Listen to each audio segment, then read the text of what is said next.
Hi everyone, it's me Krista, as you probably know from the name of my channel. Today we're going to be going through a time-lapse of the most recent painting I have done. Right now I'm just using a water-based Sharpie yellow marker to do the basic outline on an oval canvas. I'm using some median lines to kind of get an idea of where I want to put the features, although throughout this painting you will see that they move around quite a bit because I got them wrong a couple times.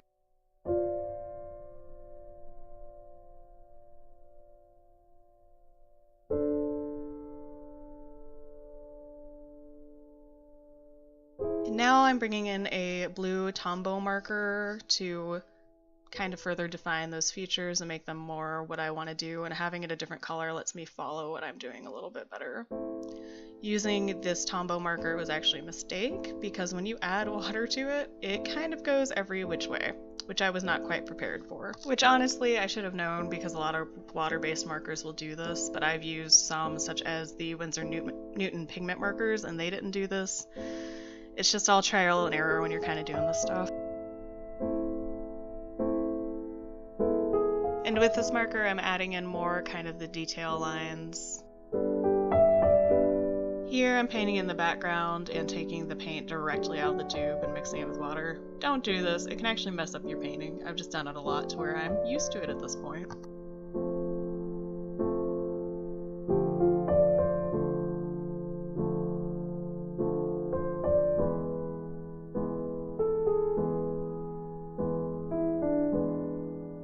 I do really love using this blue in backgrounds. It's really vibrant and bright, and it contrasts really well with a lot of the reds that I end up adding later.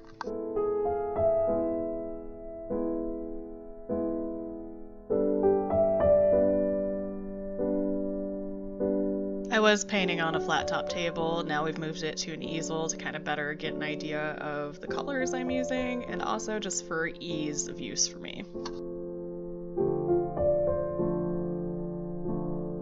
Now I'm adding the base layer of the skin tone, which is Portrait Pink, because it's my favorite.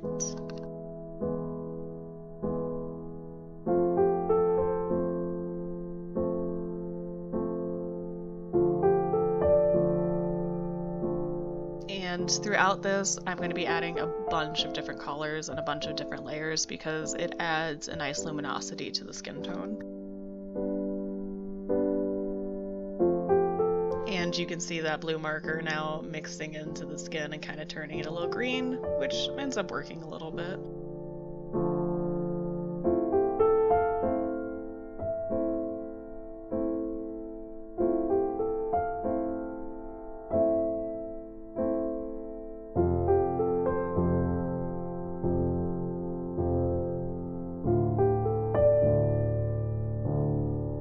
Throwing in more white.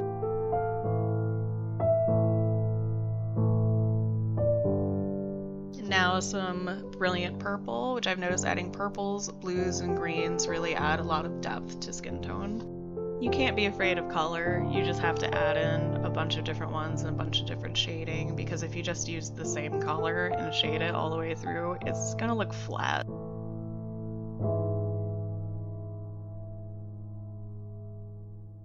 And from all my layering, I can see that the one eye is getting a little bit wonky compared to the other one. It gets fixed later. You can always fix this with acrylic paint. That's the beauty of it. Once it's dry, you can layer right over it. And you can layer as many times as you feel you need to, over and over and over again.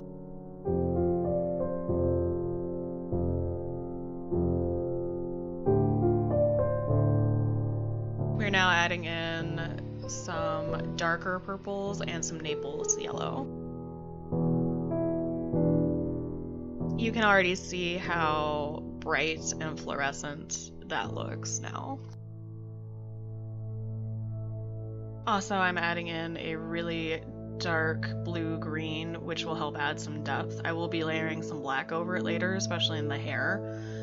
You always want to put black over another color, preferably something a little bit brighter. Once again, a straight black can make a painting look really, really flat when used improperly.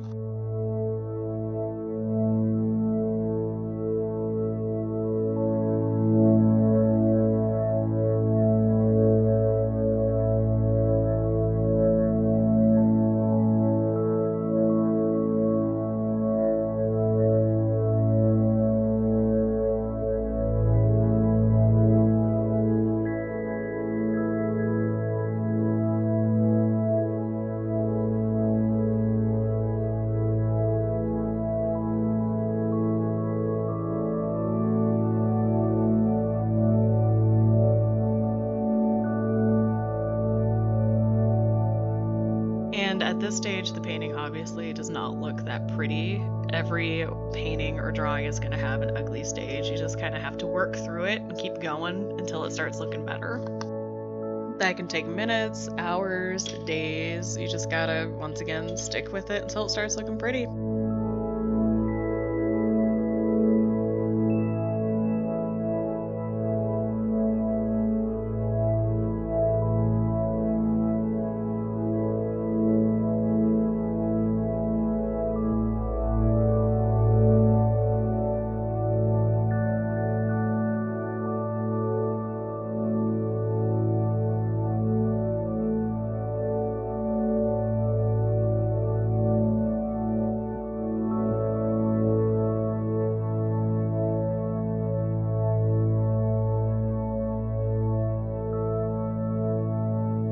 I am using different brushes throughout depending on what I'm doing. Here I'm using a small round brush.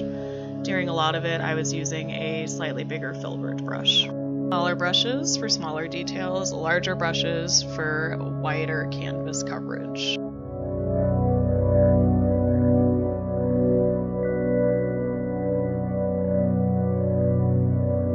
Here we're bringing in some deep, dark red.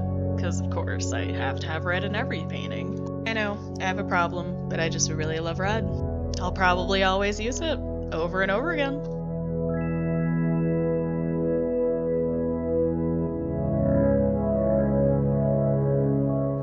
For some reason in this painting, I just really love the shape of her mouth. It feels very much like a 20s movie to me, with the pronounced Cupid's bow and just the small little shape.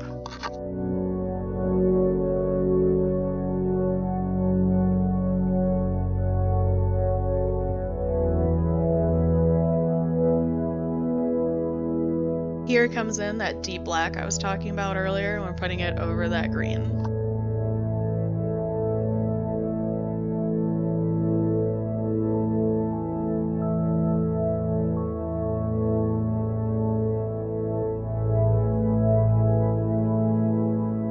I realized later that I should have used some painter's tape to tape the painting to the back of the board so it didn't move around as much. Because it is an oval painting, it is going to shift naturally because of the shape. Common sense, don't have it.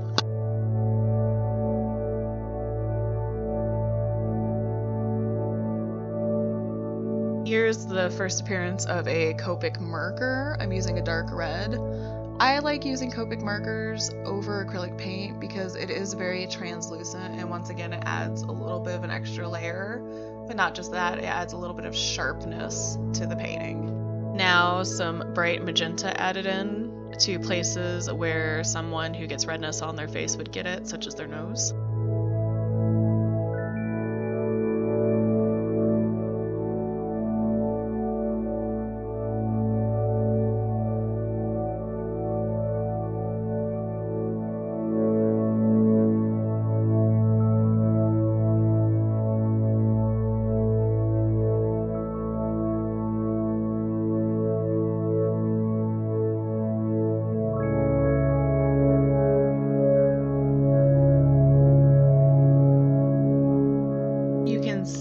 How the warmer colors, such as the reds, are playing off of those cooler tones, such as the blues and the greens. It's just a really nice contrast, and a play of light, it tricks your eyes into thinking that there's more light on that face.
This marker here looks black on camera, but it's actually a really, really deep blue.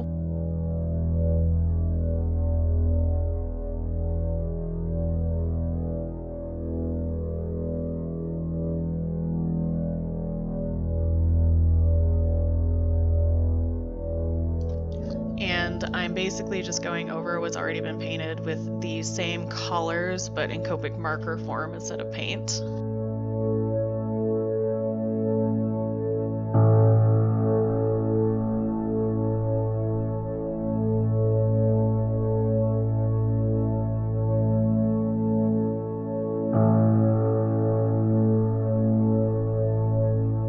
Bringing in more of that Naples yellow to add, once again, a more luminescent effect to the skin. And just so you know, you can mix the skin tone with Naples yellow and purple. Usually using a soft yellow and a purple will make a nice medium light skin tone.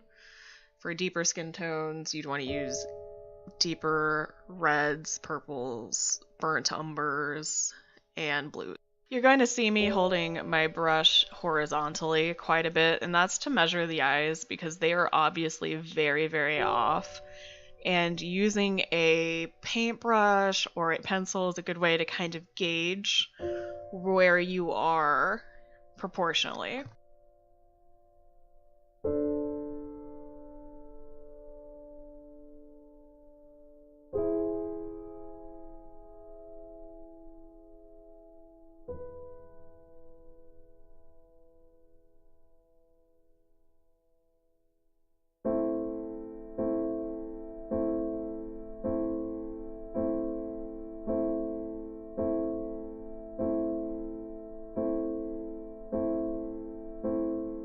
You're also going to see my head more in shots where I'm trying to do detail work because I'm basically blind. I'm very nearsighted. I have to be right up on it to see better.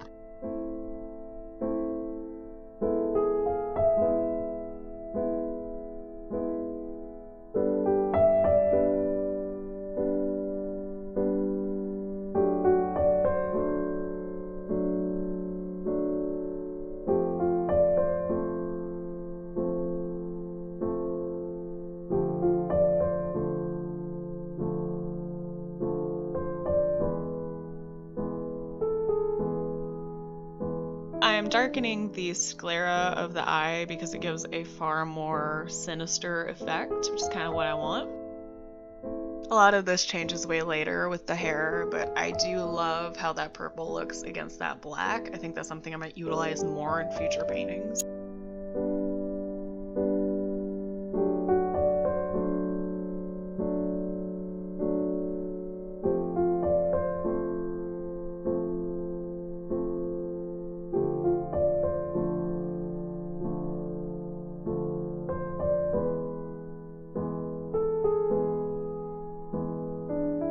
And we're adding portrait pink to the hair as well, which also looks really nice against that black. Something I love about painting is that I learn something new almost every time I do it, and it's just a giant experiment. You're just playing with everything. I'm also now adding in some blues and some yellows, which also look nice against that black.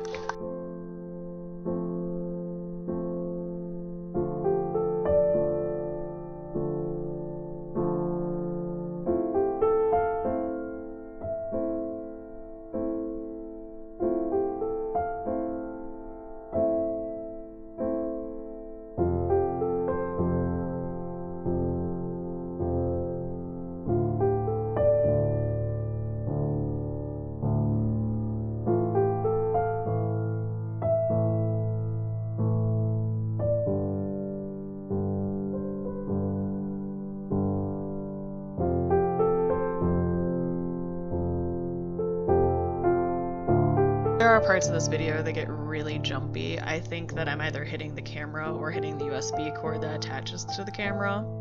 Also, this is sped up quite a bit, which you can probably tell. This piece took way longer than 30 minutes to do, and it's far more noticeable because it is sped up.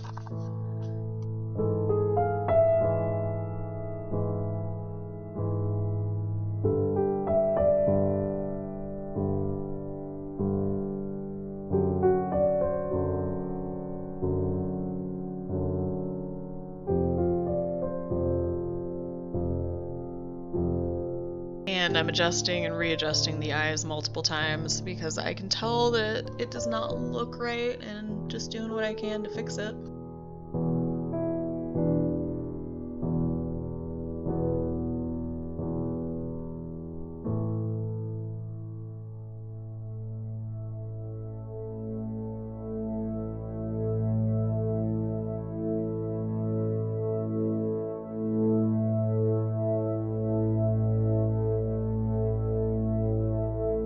Okay, here I made a boo-boo because I thought I was recording and apparently I was not, but this is a different day. I'm actually painting during daylight instead of nighttime. Crazy, I know.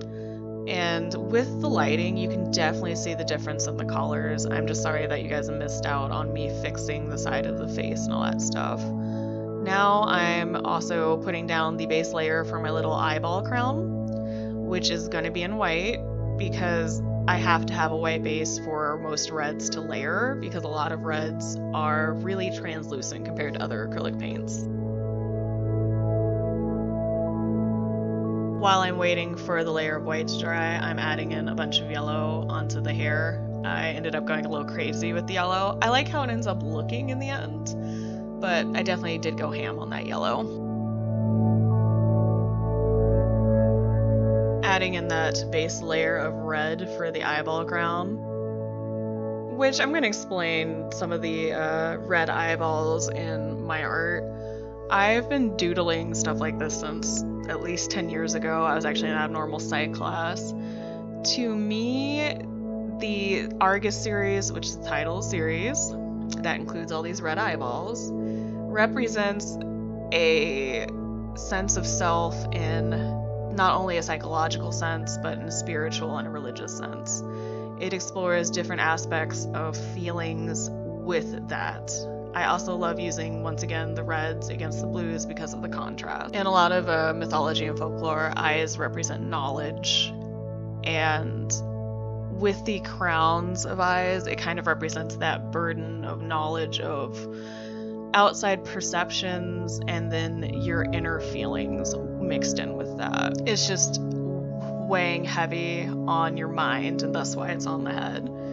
There's this idea of self-awareness and knowledge that kind of can get in the way of happiness if you let it affect you too much. We're adding in some deeper colors, and I'm also pulling some of the red into the hair because I do utilize a lot of ideas from Impressionism of moving color around the paintings and that sense of light that's added by the spots of color moving around the whole piece. And having the colors throughout does make it more cohesive.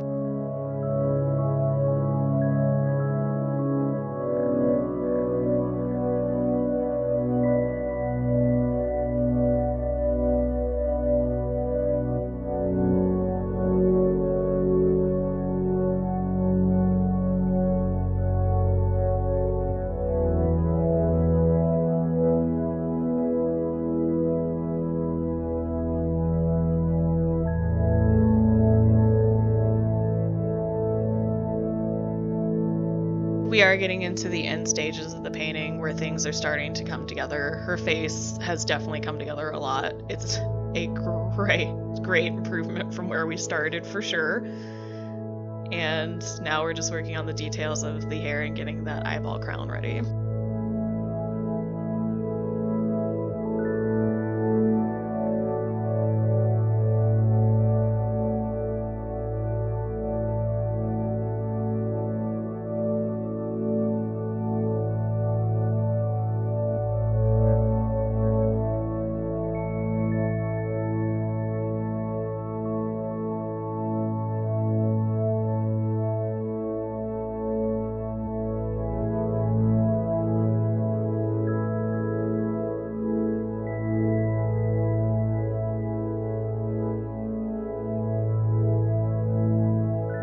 At this stage, since I have the base layer down, I'm utilizing different types of markers in order to get different effects going on. Because here I need it to be really tight and I need a lot of line work for me to feel that it looks correct.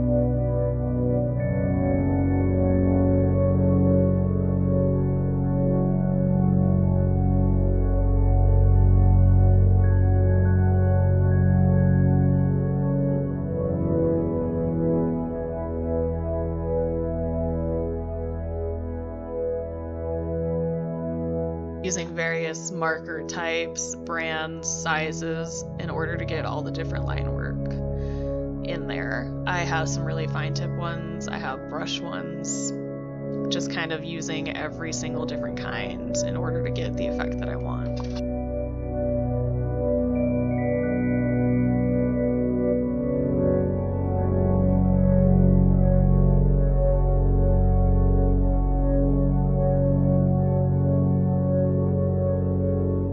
See the difference that this red marker right here makes, because it's a brighter, more vibrant red in comparison to the pieces I've already done.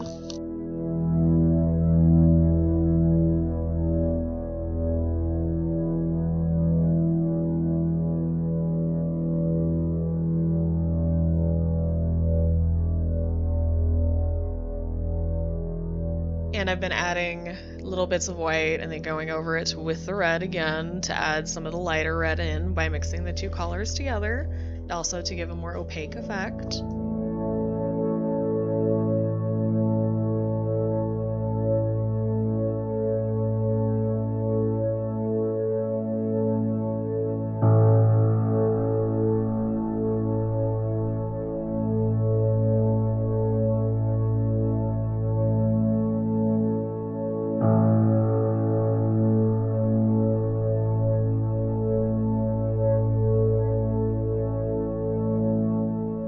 Adding in those highlights, which as you can see make a huge difference, just having that little bit of pure white in there.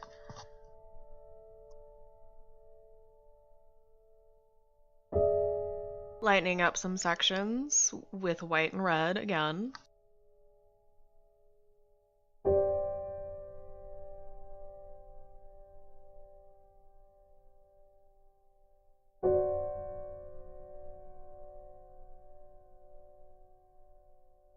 A lot of my process is going back and forth between different colors and finding a good place in between, basically. You got to keep having all those layers in there to get the effect that I want.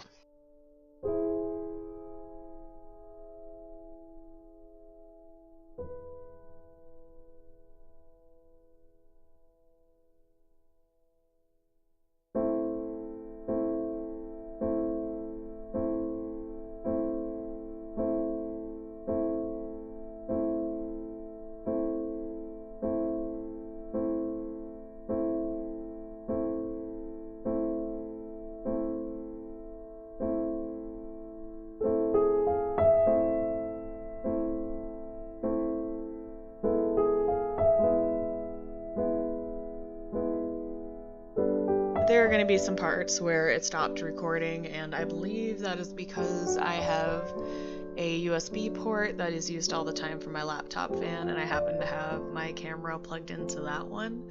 So I think it was just randomly disconnecting from basically being used all the time.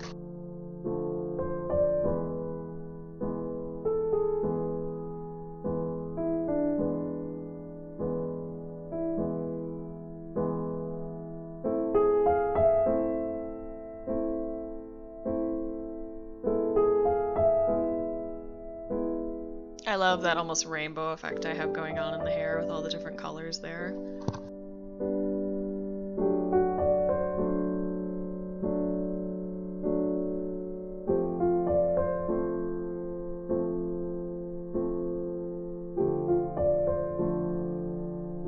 This part is kind of done at a whim. I felt like the background was too empty, and then I wanted to add those little veins or arteries in the background, and I think it helped a lot with the overall piece.